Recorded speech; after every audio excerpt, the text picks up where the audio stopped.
Okay, we're going to ignore my crazy hair today, but here's where we're at. I'm going to be making a few things over the next several hours and day. What I'm starting out with now is I'm roasting off some broccoli, cauliflower, and one huge yellow or white onion. That's what we're doing. So, the onion I take, doing this with one hand now, but cut it in half. Then that makes it easier, or should make it easier, to take the skin off. And then I always cut a nice little chunk off the ends, because we don't want those ends, and a less end here. And then it makes it even easier to just peel. Definitely got to take off the skin. Sometimes you have to take off the skin underneath the skin, which I'm going to do this time because you can tell that it's not going to sometimes cook well. These are going to be cooked. And then what I'm going to do here is just simply dice, right? What I'll do here is just dice. And you're not going to be able to see it because I don't have a very good setup here for filming. I need to get a better setup. Yeah, you won't be able to see the dicing. That's not very good. You can see me. That's cool. Anyway, I don't really think I can stand it up. Oh, maybe that'll work. Okay, good. So, got my blade. You can hold your knife however you want. I usually hold it something like this. And you want to make sure that your knuckles are good. Not going to be cutting them. So that's my guard.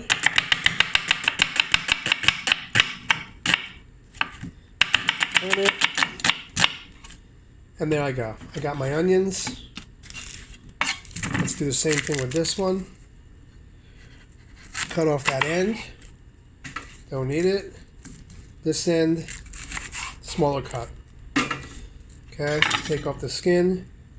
Like I said, this time I'm taking off the skin under the paper skin because I know I can just tell from the feel in this particular onion that this next piece will probably not cook up very nicely. And then, same thing. Guarding my knuckles.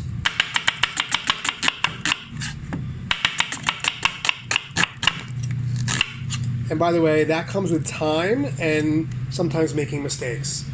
So just realize that comes with time and comfort and watching people, and that's how that works.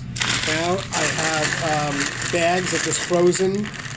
Let's move that camera. Frozen cauliflower and frozen broccoli. I find I used to think that fresh was the only way to go. But when I'm doing things like this. Pardon me. When I'm doing things like a roast just in the oven, I find that the frozen, as frozen often does, works much better in this case. Not that I'd be against using fresh, but it's harder to find. It's especially hard to find right now, and it's not always easy to find. And then you gotta, sometimes I want to soak the fresh because it, it could have bugs, and it's just, you gotta buy it and use it. This I can just keep in the freezer, and it just works better for me almost all the time. I'm all for fresh food, but in this case, sometimes vegetables that are frozen actually retain their vitamins and minerals better because they've been flash frozen sometimes, and the fresh ones, the vitamins are still leaching out, and sometimes they're not even all that fresh. Sometimes they are semi-frozen also. If you notice some of your vegetables, they're being kept in, very, just about freezing coolers. Orange is a lot of citrus. Now, I could have cut these up, actually, because what I'm going to use them for probably would have been better to cut the onions anyway into more like a dices or even minced. But it's fine because when this is done, I can always do that. I'm not really exactly sure what I'm going to do. yet with this, but I'm making it anyway because it's good food and I need some vegetables roasted. So basically I'm just going to spread these out on the pan. You know, you want to make sure that the onions are kind of broken up, meaning like they're not all still together. And that's basically it. Now I'm going to put, of course, the phone is leaning on the exact oil thing I need, right? That's how it works. That's how it works. But anyway, that's not going to work that way. Thought it could. Okay. Sorry about the confusion there. But anyway, let's bring this back into the picture. Okay, I have a little bit of olive oil, good olive oil, decent olive oil, and a little bit of that for the roasting. And I'm also going to put on a tiny bit of sesame oil. Now, sesame oil I feel goes a long way. Don't need a lot of it. Just a drizzle. Adds a little bit depth of flavor, a little nuttiness. You know, can't go wrong with sesame. I may add some sesame seeds, but I'm not going to add them now because I'm going to be putting this in at, you know what, I'm just going to use the rest of this sesame oil because it's the end of the bottle. So,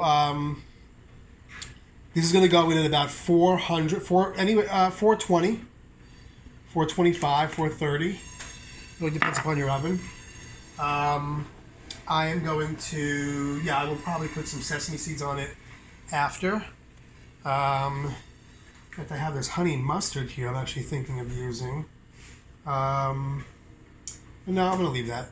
And you know, you can get creative, whatever works for you as far as flavoring, seasoning, things like this. I'm looking right now to see what I have and what I want to do, what I want the profile here to be. I do want to use some garlic, just a little bit, nothing too crazy. And I just realized I also bought a whole ton of garlic at Costco. And I have somewhere over here, I have a bunch of it already peeled, so to speak. So I've got a jar, I've got a bunch of garlic here. I think what I'm going to do with this is I could just put the whole cloves in, you know, but I'm going to cut them in half, that's all, so that, and the main reason, and these are just garlic cloves that I smashed, and then peeled, and while they would roast and be great as they are, I don't want to have to use that many. This will be more widespread. This is going to be like a, you know, roasted vegetable medley kind of thing. So they're still kind of chunky. Again, I can always cut this up finer after it roasts. So I don't have to be too particular right now. I got all this garlic. I could even cut it up smaller. Now I got all this garlic that goes on this tray with it. And you know what? I think I even want a few more cloves. Okay, there's no need to go out and buy peeled garlic. Like I see, you know, it sells for so much. Now you got to be willing to get a little dirty and smell like garlic if you're peeling it. But I mean, sorry, I bought peeled garlic before, but I have. But you just don't get the freshness. You just don't. The garlic just isn't that strong. So minced garlic's great because it's, you know, kind of preserved. Anyway, so that's what I got. I have garlic, white or yellow Vidalia onions. You could even use red onions. Frozen broccoli, frozen cauliflower, granulated garlic, and actually got to put on some. Oh no, you know what? I just got new salt. So I have the Himalayan salt. It's a Trader Joe's thing. But I just got the sea salt delivered to me from Amazon. I got salt flakes too. I got the Maldon salt. Which I, you know, it's expensive. So I don't use it I'm not going to use it that much. Now, what I am going to make also, but not right now, is rosemary salt, which is just cutting up and mincing rosemary. you know, as small as you can, and combining it with some of the salt that I have. But I'm not doing that right now. It would go great with this, actually. Really would. It'd be a great flavor profile with this. But that's what I got right now. I'm gonna do this. I don't think I'm cutting up the rosemary now. But, you know, again, sea salt, a little bit of this, a little bit of that. You got to decide what your flavor profile is. I like garlic a lot, so it's obviously heavily in my, whoa, that was a zoom. It's, my camera skills really got to get far better than this. So that's my flavor profile. I wanted a lot of garlic. I could put some pepper. I got salt. I got garlic and salt. I could put some pepper. I could even put some smoked. I have this really good smoked pepper. I mean, I've had this. You know, you don't really got to re-up it too often, but it's a smoked ghost chilies. Oh, I thought it was a yeah, it's ghost pepper. It's ghost pepper in here. And it has the grinder, and it's dried out, but only a few of these go a long way. So it's you know what? Yeah, maybe I will. Yeah, let's put a few of these on here. So I use this very sparingly. This is not the kind of heat that will kill you. I mean, obviously they use a lot of it, but it's like a short burst of heat and smoke.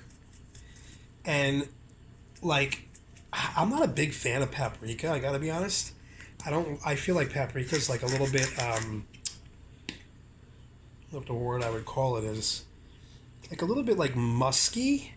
Usually, like it smells to me like it's like almost like, I don't know, like maybe I put too much on just now. I don't know. Anyway, it is what it is. But this adds like a smoky flavor, a little bit of heat, but then the heat goes away. It dissipates very quickly. So it's not like a lot of like hot sauces, or I have this where'd it go? I have this hot sauce, which actually I picked up from the Wrecking Bar in Atlanta. Delicious. I mean, amazing. Really, really nice. But this is some hot sauce, and it stays with you. And like one little drop of this is really like enough for not just a bite, for like a bowl, right? So I got to be a little bit more reserved about that. Maybe one day I'll go over all my hot sauces and my choices, and if I find a hot sauce anywhere, I'll buy it if it's good. I want to go home with it. So anyway, this is what we have now. We'll see how that comes out. I don't know why I put the hot smoked pepper on there, but it'll be fine. And that's that. Let's roast it off and see what happens with it. Okay. Anyway, it's going in the oven. The oven should have been on, but I'm just talking and it wasn't. Now it's on, and hopefully these veggies can help me to lose a little bit of this stomach and get a little bit healthier. Not that I don't eat vegetables normally. I do. I always do. But, you know, maybe I need to eat some more of them. And the next video will be more about this. Yeah, like I said, my camera skills need some real help. But the next video is going to be about this bad boy. Probably should have gotten more than one, so I could have made like a tray of it. But I will cook one and I will have fun. Till next time.